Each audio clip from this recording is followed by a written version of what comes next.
दोस्तों नमस्कार। दोस्तों आज तो उस ट्रांसपेरेंट सिस्टम को समझ लीजिए जिस सिस्टम को समझने के लिए आपको कोई कानून की किताब नहीं चाहिए। उस कानून की व्याख्या करने के लिए उस संविधान की भी जरूरत आपको नहीं पड़ेगी जिस संविधान के जरिए इस देश को चलाने का जिक्र होता है। और फिर कानून का राज, शायद यह शब्द आपको इस ट्रांसपेरेंट सिस्टम के सामने बहुत छोटा लगने लगेगा। इस देश के भीतर में जब न्यायपालिका फेल होगी, इस देश के भीतर में जब इंस्टीट्यूशंस खत्म होंगे, इस देश के भीतर में जब राजनीतिक सत्ता का अपना दायरा अपराधीकरण के दायरे के भीतर दलदल में धंसता हुआ नजर आएगा, तो फिर न्याय सड़क पर ही होगा। और इस ट्रांसपेरेंट सिस्टम में जो ताकतवर होगा, उस ताकत के साथ उसकी मौजूदगी का एहसास आपको हर वक्त होगा। यह जंगल राज नहीं है, यह तो न्याय है। आज आप इसे ही मान लीजिए, क्योंकि ट्रांसपेरेंट सिस्टम की पहली परिभाषा दरअसल न्याय ही होती है। और इस न्याय के इस पार या उस पार खड़े होकर आज एक कहानी सुनिए और उस कहानी के तमाम किरदारों को समझने की कोशिश कीजिए कि अतीत के 70 बरस के पन्ने इस देश में एक एक करके पलटते पलटते 2020 एक ऐसी स्थिति में इस देश को लाकर खड़ा कर चुका है जहां से आगे का रास्ता ना तो न्यायपालिका की चौखट पर जाता है, न संविधान की व्याख्या करने वाले सुप्रीम कोर्ट की तरफ देखना चाहता है, ना ही वो पुलिस थाने के भीतर एफआईआर लिखी जाए और उसके जरिए सुनवाई हो और फिर किसी तरीके से जेल हो जाए। ये सारी चीजें देखने की स्थिति में मौजूदा वक्त का ट्रांसपेरेंट सिस्टम बिल्कुल नहीं है। बात शुरू की जाए दरअसल महाकाल के मंदिर से या फिर झांसी से। हमें लगता है झांसी से शुरू करते हैं, क्योंकि महाकाल के मंदिर का जिक्र तो कल हो चुका है। झांसी में रात 3:15 बजे मध्य प्रदेश की पुलिस विकास दुबे को उत्तर प्रदेश की पुलिस एसटीएफ को सौंपती है, जो 10 गाड़ियों में सवार है। इन 10 गाड़ियों का काफिला झांसी से निकलता है रात के 3:15 बजे, लेकिन महाकाल के मंदिर यानी उज्जैन से लगातार मीडिया का रेला भी पीछे पीछे चल रहा है। और विकास दुबे गाड़ी में बैठा हुआ है, जो अपराधी है, जो कई हत्याओं का आरोपी है। उसको एसटीएफ के 2 जवान दोनों तरफ पीछे अगल बगल बैठे हुए हैं। एक एसटीएफ का जवान आगे बैठा है, एक ड्राइवर चला रहा है गाड़ी।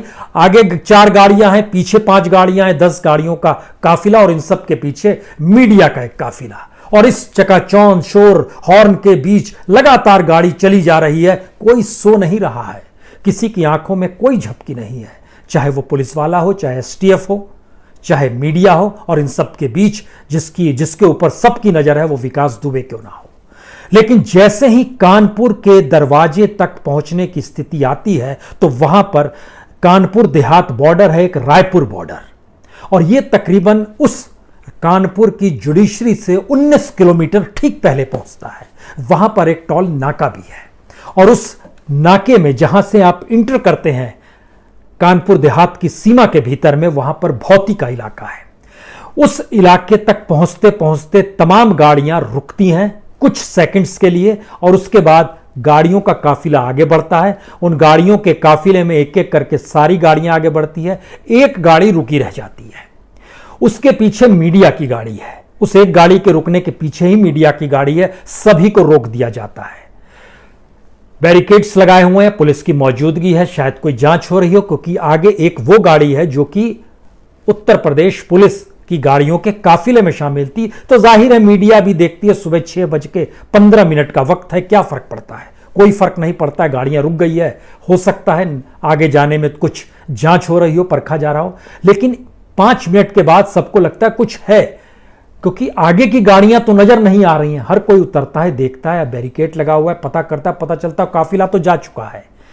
और वहां से तकरीबन 5 किलोमीटर के बाद जो खेत का इलाका है, उस इलाके में कहीं कुछ नहीं, सुबह सुबह का वक्त है, और वहां पर इनकाउंटर हो जाता है। एक गाड़ी सड़क के किनारे उल्टी हुई मिलती है। यह उल्टी हुई तब दिखाई देती है जब यहां पर तकरीबन 7 बजे के बाद इसको खोला जाता है बैरिकेड को, और मीडिया वहां से निकलना शुरू होती है। उस इलाके तक पहुंचते पहुंचते तब तक खबर आ जाती है कि यहां पर इनकाउंटर हुआ है, और इनकाउंटर में जो विकास दुबे था वह रिवॉल्वर लेके छीन के भागने की कोशिश कर रहा था। तुरंत हर जहन में कई सवाल आते हैं। पहला सवाल, जब कोई नहीं था तब वो महाकाल के मंदिर में सरेंडर कर रहा था, और जब 10-10 गाड़ियां हैं, पुलिस है, मीडिया है, तो वो भागना चाह रहा था। पहला सवाल ये। दूसरा सवाल, 10 गाड़ियों के काफिले के बीच में वो गाड़ी थी, ना आगे की गाड़ी पलटी ना पीछे की गाड़ी पलटी, और उस गाड़ी के पलटने का असर भी ना आगे की गाड़ी को हुआ ना पीछे की गाड़ी को हुआ, लेकिन गाड़ी पलट गई। और गाड़ी जिस अवस्था में पलटी उसमें जाहिर है विकास दुबे और उसके इर्द गिर्द बैठे एसटीएफ के जो पीछे के 2 जवान थे वह पूरी तरह उलट गए होंगे। उसमें फिर भी किसी में ताकत थी, वह निकला, गेट खुलने की स्थिति में नहीं था, शीशा नीचे करके निकला, खिड़की से निकला और बाहर निकल के रिवॉल्वर छीन लिया, और फिर उसने भागना शुरू किया, और फिर फायरिंग हुई, सारी चीज हो गई। और उसके बाद जानकारी आई कि एम्बुलेंस तुरंत बुलाई गई और उसको वहां से हॉस्पिटल की दिशा में रवाना कर दिया गया। हॉस्पिटल पहुंचते पहुंचते 7:15 हो चुके थे। 7:55 पे जानकारी आई कि विकास दुबे मारा गया है, इनकाउंटर में मारा गया है। इनकाउंटर शब्द जुड़ा होता है सेल्फ डिफेंस से, यानी पुलिस के ऊपर हमला हो रहा है, सेल्फ डिफेंस में उसने गोली चला दी। इस सेल्फ डिफेंस को लेकर सुप्रीम कोर्ट ने एक लंबी चौड़ी व्याख्या की है कि जब कोई इनकाउंटर हो जाए तो उसके बाद क्या क्या करना होगा या क्या क्या किया जाएगा, उसकी भी एक लंबी फहरिस्त है। उस लंबी फहरिस्त में है कि जो इनकाउंटर हुआ है उसके बारे में लिखित या फिर इलेक्ट्रॉनिक फॉर्म में उसकी पूरी रिपोर्ट अदालत को सौंपनी होगी। बिना देरी किए जो भी क्राइम स्पॉट है उसका इन्वेस्टिगेशन होगा, एक क्रिमिनल रजिस्टर तैयार किया जाएगा और उसको कोर्ट को सौंपना होगा। उसको रजिस्टर्ड अपने तौर पर करना होगा, और इस पूरे की जांच जो है या तो इंडिपेंडेंट सीआईडी की टीम करेगी या फिर एक दूसरे पुलिस थाने का एक सीनियर अफसर की अगुवाई में इसकी जांच की जाएगी, जिससे वहां पर मौजूद एविडेंस हो, आइडेंटिटी सीन हो, विटनेसेस हो, इन सब के बारे में जानकारी ली जाएगी। मैजिस्ट्रेट स्तर की एक पूरी जांच होगी और एनएचआरसी को, राष्ट्रीय मानवाधिकार आयोग को जानकारी दी जाएगी, और जो मेडिकल उसको सुविधा दी गई, कब दी गई, तुरंत दी गई, बाद में दी गई, जो एफआईआर है, पंचनामा है, पुलिस डायरी है, सब कुछ अदालत को सौंपी जाएगी। जहां पर इनकाउंटर हुआ उस पूरे स्पॉट की फॉरेंसिक जांच होगी, सब कुछ होगा। हो सकता है ये सारे दस्तावेज तैयार हो जाएं और अदालत में सौंप भी दिए जाएं। अदालत में चीजें सौंप दी जाए, उसी अदालत का हम जिक्र कर रहे हैं जिस अदालत के दायरे में 5 हत्या करने के बाद भी विकास दुबे को कभी सजा हो नहीं पाई, उसको हर बार जमानत हो गई। तो क्या ये अदालत के लूपहोल हैं? ये आपके जहन में सवाल किसी के भी होगा। लेकिन इसके आगे का सवाल यह है कि अगर सेल्फ डिफेंस में इनकाउंटर की परिस्थिति थी और इनकाउंटर की परिस्थिति उस शख्स को लेकर थी जो शख्स सरेंडर करने पर आमदा थे, तो फिर कई सवाल शुरू होंगे। लेकिन इन सवालों के दायरे में जिन बातों का जिक्र जगह लगातार हो रहा है कि दरअसल कोई अपराधी अपराध खुद नहीं करता है, कोई अपराधी दुर्दांत अपराधी खुद नहीं बनता है, कोई अपराधी राजनीतिक तौर पर हस्तक्षेप खुद नहीं कर पाता है, कोई राजनीतिक तौर पर अपराधी खड़ा हो जाए तो फिर क्या आईएएस और क्या आईपीएस सभी घुटने टेकते हुए नजर आते हैं। और यह परिस्थिति हमारे यहां पंचायत स्तर से लेकर संसद तक के बीच में यह छुपा हुआ भी नहीं है। तब इस एनकाउंटर के दायरे में क्या उस अपराधी के जरिए कई आईएएस के नाम आ सकते थे, कई आईपीएस के नाम आ सकते थे, कोई एमएलए आ सकता था, कोई एमपी आ सकता था, कोई सत्ता का कोई शख्स आ सकता था, यह हो सकता था। लेकिन संयोग एक एक करके देखना शुरू कीजिए और लौट चलिए सुई को घुमाते हुए महाकाल के मंदिर में। उज्जैन में महाकाल के मंदिर में 9 तारीख को, यानी कल, जब आप समर्पण किया विकास दुबे ने, उससे पहले वहां पर दोपहर को जो प्रभारी थाना थे, उनका नाम था, उस समय उनका तबादला कर दिया गया। उस तबादले में किस किस का तबादला हुआ, कैसे कैसे तबादला हुआ, इसके लिए जरा समझने की कोशिश कीजिए। प्रकाश वास्कले जो निरीक्षक थे महाकाल थाना के, उनको वहां से हटाकर बना दिया गया थाना प्रभारी नीलगंगा। उनको वहां भेज दिया गया बुधवार के दिन। गुरुवार को हो रहा है, बुधवार को ये ट्रांसफर हुआ। वहां पर पुलिस लाइन से अरविंद सिंह तोमर निरीक्षक जो थे उनको लाया गया और उनको महाकाल में निरीक्षक बता दिया गया, थाने का बना दिया गया। इसके साथ 2 तबादले और हुए। एक हुआ आशा सोलंकी जो निरीक्षक के तौर पर महाकाल मंदिर चौकी में नियुक्त थी, उसको वहां से हटाया गया और उनको भेज दिया गया प्रभारी महिला अपराध सेल उज्जैन में भेज दिया गया, और वहां पे पुलिस लाइन से राजेश यादव को लाया गया, चौकी प्रभारी महाकाल के तौर पर मंदिर में बैठा दिया गया। यानी पुलिस बिल्कुल नहीं है। और इसके साथ ही जो सिक्योरिटी गार्ड था, जो प्राइवेट सिक्योरिटी गार्ड एसआईएस का था, जिसने पहली बार पहचाना, उसका नाम लखन यादव, जो कि मंदिर प्रशासन ने उसको इस घटना के तुरंत बाद छुट्टी पर भेज दिया। तो एक घटना महाकाल की, एक घटना भौती की, जो कि कानपुर देहात में घुसते ही सबसे पहले का इलाका आता है। और यहीं से यह बात शुरू होती है, क्या इस देश के भीतर में इनकाउंटर जो है और अपने तरीके से न्याय देने की परिस्थितियां अब पुलिस को लगने लगा है। क्योंकि जैसे ही 2 तारीख को 8 पुलिसकर्मी शहीद हो गए, अपराधी को पकड़ने गए थे और अपराधी ने वहां अपने गैंग के साथ मिलकर गोलियां चलाई और उसमें 8 पुलिसकर्मी शहीद हुए, उसके अगले दिन से क्या शुरू हुआ? उस पूरे मकान को ढा दिया गया। कानून की किताब पकड़िएगा, संसद और संविधान की पुस्तक को पकड़िएगा तो यह आपको अदालत के जरिए आदेश होने के बाद होना चाहिए। घर गिराया गया। 3 तारीख को प्रेम शंकर पांडे जो मामा है और अतुल दुबे जो सहयोगी है, सबसे पहले निशाने पर वही आए। इसके अलावा 20 लोगों को नामजद किया गया, 60 के खिलाफ एफआईआर हुई। जो डॉक्यूमेंट्स हैं वो अलग है, जो इनकाउंटर्स हो रहे हैं वो अलग है। उसके तुरंत बाद 5 तारीख को जो विकास का नौकर था, एक खास सहयोगी था दयाशंकर, उसको बबलू अग्निहोत्री भी कहते हैं, उर्फ कल्लू अभिनेत्री, उसको वहां पर पकड़ लिया गया। वो घायल हो गया, उसको लेकिन अपने पास रखा गया। 8 जुलाई को अमर दुबे, इसका इनकाउंटर हुआ। प्रभात मिश्रा, इसको गिरफ्तार कर लिया गया। प्रभात मिश्रा को 8 को गिरफ्तार किया गया और प्रभात मिश्रा को 9 को इनकाउंटर कर दिया गया। जिसकी गिरफ्तारी हुई है उसका इनकाउंटर 9 को हो गया। वह भी भागने का प्रयास कर रहा था। बहुआ दुबे, उसका भी इनकाउंटर हो गया। और 10 जुलाई को विकास दुबे का इनकाउंटर हो गया। इस फेरिस्त में आपको सिर्फ इनकाउंटर शब्द आपके जहन में घूम रहा होगा, और इनकाउंटर शब्द जब घूमेगा आपके दिमाग में तो हमको लगता है इस देश के भीतर का इनकाउंटर का सच क्या है। इस देश के भीतर बहुत सारे इनकाउंटर हुए हैं, अलग अलग तरीके से हुए हैं। जिस समय महाराष्ट्र में खास तौर से इनकाउंटर महाराष्ट्र के तौर पर एक पहचान रही है, यहाँ पे जब अंडरवर्ल्ड था उसमें कई पुलिस वालों के नाम आते हैं जो इनकाउंटर में माहिर थे। प्रदीप शर्मा 312 इनकाउंटर किए, दया नायक 83 इनकाउंटर किए, प्रफुल्ल भोसले 77 इनकाउंटर किए, रविंद्रनाथ अंगारे 54 इनकाउंटर किए, सचिन वाजे 63 इनकाउंटर किए, विजय सालस्कर 61 इनकाउंटर किए। ये इनकाउंटर करने वाले पुलिस थे। कुछ राजनीति में चले गए, कोई कहीं शामिल हो गया, एक अलग इनकी स्थिति है, महाराष्ट्र की एक स्थिति है। उसके बाद आपके दिमाग में तुरंत गुजरात आएगा।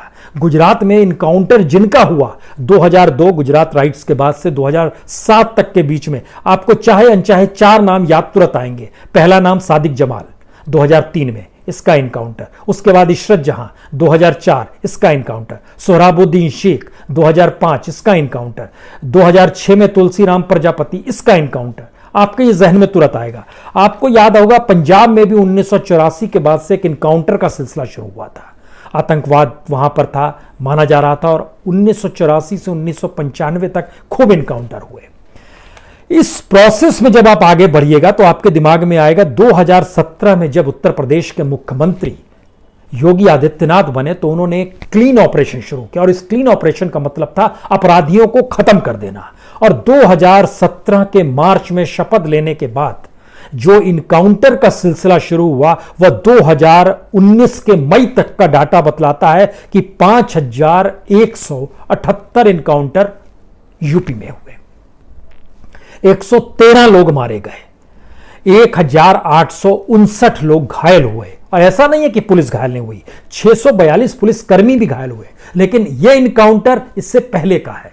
मौजूदा वक्त में जो 5 लोगों का इनकाउंटर हुआ और छठा विकास दुबे, और जानकारी आ रही है कि 12 वांटेड अभी भी इस गैंग के बचे हुए हैं जिनका इनकाउंटर कभी भी हो सकता है। और इसके साथ यह भी जानकारी आ रही है कि अब किसी को छोड़ा नहीं जाएगा। इस नहीं छोड़ने की परिस्थिति में अदालत कहां है? इस नहीं छोड़ने की परिस्थिति में कानून का राज कहां पर है? हम इस बात का जिक्र इसलिए कर रहे हैं क्योंकि इस देश के भीतर में उत्तर प्रदेश ही वो जगह है जहां सबसे ज्यादा क्रिमिनल केसेस दर्ज होते हैं, सबसे ज्यादा क्रिमिनल केसेस अदालत तक पहुंचते हैं, और सबसे ज्यादा क्रिमिनल केसेस पेंडिंग पड़े हुए हैं। तो अदालत की महत्ता को क्या अदालत ने खत्म किया है, या अदालत की महत्ता को रसूखदार पॉलिटिशियंस ने खत्म किया है जो कि सत्ता में होते हैं, या फिर एक ऐसा नेक्सस बन चुका है जिसमें राजनीतिक सत्ता जिसकी होगी वही सारी चीजों को देखेगा, समझेगा और परखेगा, उसी के हिसाब से जजेस भी क्या फैसला देंगे या जजेस भी टाल देंगे। यह एक परसेप्शन की बात है, ये आप कैसे देखना चाहते हैं। लेकिन जब उसका डाटा आपके सामने आएगा तब फिर आप समझेंगे कि कानून के राज का जिक्र किया जाए, संविधान की किताब का जिक्र किया जाए, न्यायपालिका का जिक्र किया जाए, या फिर यह मानकर चला जाए कि न्याय तो सड़क पर ही होगा। और हम इस दिशा में बढ़ चुके हैं। इसकी वजह यह है कि अगर सिर्फ बीते 10 बरस की स्थिति देखिए, हम 3.5 करोड़ केसेस पे नहीं जा रहे हैं जो पेंडिंग पड़े हुए हैं, हम सिर्फ बीते 10 बरस को देखना चाहते हैं। 10 बरस का मतलब 2010 से लेकर 2020 तक की स्थिति। इस स्थिति के बीच में इस देश में कितने केसेस हैं जो पेंडिंग पड़े हुए हैं, उस दिशा में अगर आइएगा तो तकरीबन 3 करोड़ 14 लाख केस इस देश की डिस्ट्रिक्ट और सेबुनेट कोर्ट में, जो उसके नीचे तालुका कोर्ट होता है, वहां पर पड़े हुए हैं। ये दर्ज है। ये नवंबर 2019 तक की स्थिति हम बता रहे हैं। जून तक में आखिरी बार सरकार की तरफ से राज्यसभा में, संसद में जानकारी दी गई थी कि लगभग जिला और तालुक कोर्ट में 28 लाख केस पेंडिंग है, जो मौजूदा वक्त में जानकारी आती है नवंबर 2019 में लगभग 3.25 करोड़ केसेस पड़े हुए हैं। हाई कोर्ट में सरकार ने कहा था, जो जानकारी थी, 9,20,000 केस वहां पर पड़े हुए हैं। नवंबर 2019 तक की स्थिति ओवरऑल उसमें है लगभग 44,75,000 केस पड़े हुए हैं। सुप्रीम कोर्ट में लगभग 59,867 केसेस पड़े हुए हैं। और ऐसा नहीं है कि दरअसल केसेस की सुनवाई मौजूदा वक्त में, ये एक लंबी प्रक्रिया है जिसमें चीजें खत्म होती चली गई। अगर फिर भी आपको लगता है नहीं, क्योंकि संविधान को नमन करने के बाद मौजूदा वक्त के देश के प्रधानमंत्री ने शपथ ली थी, तो 2014 से जिक्र हमको आपको अलग से बतलाएं तो वह भी बतला देते हैं। 2013 तक इस देश के भीतर में तकरीबन 2 करोड़ 62 लाख केसेस पेंडिंग थे डिस्ट्रिक्ट कोर्ट में और तालुका कोर्ट में, यानी जो डिस्ट्रिक्ट के नीचे सबोर्डिनेट कोर्ट होते हैं, जो कि 2019 के नवंबर महीने तक बढ़ के हो गए 3 करोड़ 14 लाख। हाई कोर्ट में इससे पहले केस चल रहे थे 41,53,000 2003 तक, लेकिन 2019 में ये बढ़कर हो गए 44,75,000। सुप्रीम कोर्ट में केसेस जरूर कुछ कम हुए वहां पर, यानी सुनवाई में तेजी आई है। सुप्रीम कोर्ट में 62,791 62,791 केसेस थे जो कि 2013 में पेंडिंग थे, जो कम हुए, और नवंबर 2019 में ये हो गए 59,867। लेकिन चूंकि उत्तर प्रदेश ने एक ट्रांसपेरेंट सिस्टम इस देश को दिखाया है, तो उसके भीतर आइए जरा झांकने की कोशिश की जाए।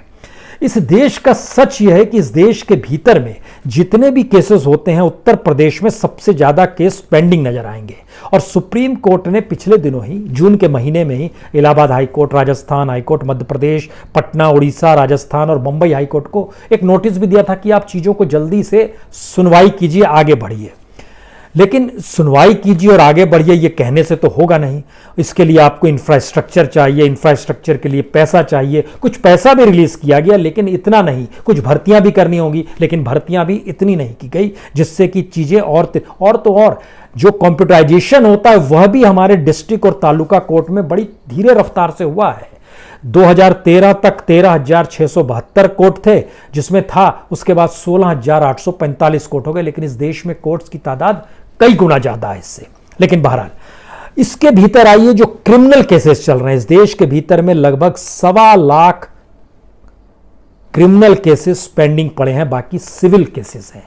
और इस क्रिमिनल केसेस में मर्डर के जुड़े हुए केसेस भी हैं, इसमें फिरौती से जुड़े हुए भी हैं, इसमें अपहरण से जुड़े भी हैं, यानी वो सारे आरोप जो क्रिमिनल केसेस में विकास दुबे पर लगते, उस तरह के लगभग 12.25 लाख केसेस अदालतों में पड़े हुए हैं। अब इसका दूसरा पक्ष है उत्तर प्रदेश, जो पूरे देश में सिर्फ बीते 10 साल में केसेस पेंडिंग हैं, उनकी तादाद है 9,20,000, और सिर्फ इलाहाबाद कोर्ट में उसमें से 2,76,000 केसेस पेंडिंग पड़े हुए हैं। जो बीते 10 बरस के भीतर में जो 1,58,000 केसेस हैं जो खास तौर से हाईकोर्ट की स्थिति है, उसके भीतर की स्थिति है, जो 10 साल प्लस में आते हैं, उससे जुड़े हुए लगभग 55% मामले यानी 86,900 केसेस पुराने भी पेंडिंग पड़े हुए हैं। और 30 साल पुरानी स्थिति में आइएगा तो तकरीबन 86% पुराने केसेस, जो पूरे देश के केसेस है उसके 66% सिर्फ इलाहाबाद हाईकोर्ट के हिस्से में पेंडिंग पड़े हुए हैं। इसका मतलब यह हुआ कि उत्तर प्रदेश के भीतर की जो न्यायिक व्यवस्था है और इलाहाबाद हाईकोर्ट की जो परिस्थिति है और इस देश के भीतर में जो डिस्ट्रिक्ट लेवल के कोर्ट हैं, ताल्लुक लेवल के कोर्ट हैं, हाईकोर्ट तक की परिस्थिति है, वो इतनी शिथिलता से चलती है कि वहां पर आप न्याय नहीं मिल पाता है। तो अदालतों के होने का मतलब क्या है, ये आपके दिमाग में पहला सवाल आएगा। दूसरा सवाल आपके दिमाग में आएगा कि अगर अदालत नहीं है तो वो तरीके कौन से होंगे जिन तरीकों के आश्रय इस बात का जिक्र किया जाए कि दरअसल ये इनकाउंटर को सही कोई कैसे कह सकता है। इनकाउंटर को सही नहीं कह सकते हैं तो सेल्फ डिफेंस को सही कह सकते हैं, सेल्फ डिफेंस को सही नहीं कह सकते हैं तो जिसके घर में जिन चीजों के साथ जो परिस्थितियां हुई हैं उसमें वो न्याय देने अगर निकल पड़ा है तो फिर उसको भी आप गलत नहीं कर सकते हैं। अगर इन चीजों को गलत नहीं कह सकते हैं तो हो सकता है आने वाले वक्त में हर कोई न्याय के लिए सड़क पर ही निकल आए और जिसके पास जितनी ताकत होगी उस ताकत के साथ एहसास करे, क्योंकि हमने इंस्टीट्यूशंस को खत्म कर दिया। हमने एक नया इंस्टीट्यूशन का दायरा शुरू किया है। उस इंस्टीट्यूशन में टिप पर वो शख्स है जिसको जनता ने चुना है और जनता ने जब उसको चुन लिया है तो उसकी हर बात पे ताली हम बजाएंगे ही, चाहे उसके लिए वो पूरे इंस्टीट्यूशंस को खत्म कर दे। इस परिस्थिति में हम आकर खड़े हुए हैं। इसीलिए याद कीजिए, जब हैदराबाद में इनकाउंटर हुआ था, जो 4 लोगों को मार दिया गया था सरेआम, इस देश के भीतर में तालियां ही पीटी गई थी। इस देश के भीतर में विकास दुबे को मारा गया तो उस पूरे इलाके में लोग कहते न्याय हुआ है। अब यह बताइए, आखिरी सवाल यही है कि इस देश के भीतर में जितने दागी सांसद और विधायक हैं, अगर उनको लेकर इस देश की जनता न्याय करने लगेगी तब पुलिस साथ किसका देगी? असल सवाल यही है। क्या पुलिस सत्ताधारियों के दबाव में है और सत्ताधारियों की ढील के हिसाब से कानून अपने हाथ में ले लेती है, या फिर पुलिस समझ गई है कि पूरा सिस्टम इतना करप्ट हो चला है कि इसमें अगर हमने अपने अस्तित्व को नहीं बचाया और अगर हमने सत्ता के अनुकूल होकर अपराधियों को ही संरक्षण देना शुरू कर दिया तो कल हम भी मारे जाएंगे। और हम भी मारे जाएंगे का शब्द यह है कि इस देश की जनता के भीतर भी कहीं ना कहीं वो सवाल आएगा कि हम भी मारे जाएंगे। और यह सवाल जब बड़ा कर दीजिएगा तो अगला सवाल यही होगा कि कानून की रक्षा के लिए पुलिस की मौजूदगी अगर कानून को खुद हाथ में लेती है तो क्या वो जनता के लिए भी कानून खुद को हाथ में लेगी, या पुलिस सत्ता के अनुकूल रहकर कानून अपने हाथ में लेगी? आखिरी सवाल यही है। जिस दिन जनता अनुकूल हो जाएगी पुलिस, उस दिन बात की जाएगी कि कानून के राज का मतलब क्या होता है। बहुत बहुत शुक्रिया, बहुत बहुत शुक्रिया।